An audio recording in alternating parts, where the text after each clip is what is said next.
published 1942 Eastern Standard Time, the 15th of February 2018, updated 6:18 Eastern Standard Time, the 16th of February 2018. Rating: a sweet, funny, charming film about the growing pains of a teenage girl rather bored with her existence.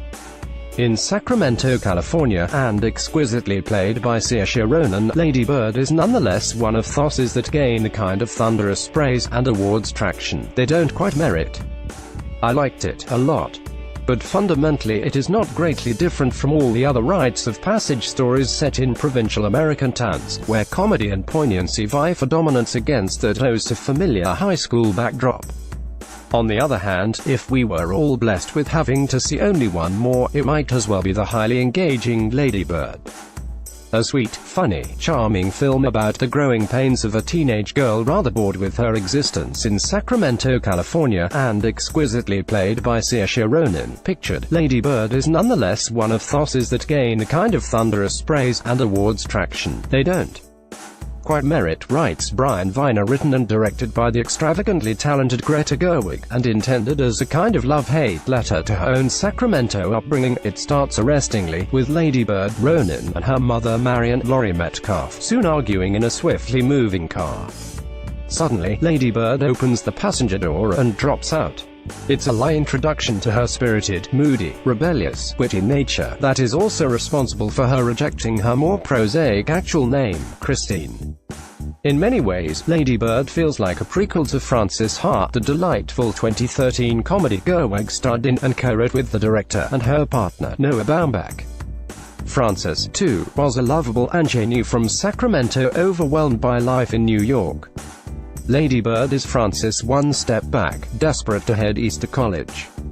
Until she does, she must put up with her nagging, anxious mother, her annoying adopted brother and his in-girlfriend, and the straitened family circumstances, which have worsened since her kindly father Tracy Letts, her only domestic ally, lost his job.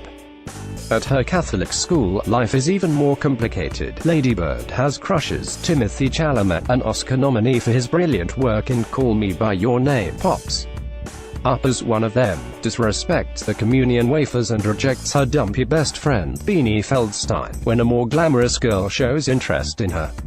In that adolescent way she is funny and confident, yet hopelessly insecure, plainly embarrassed by her home on the wrong side of the tracks.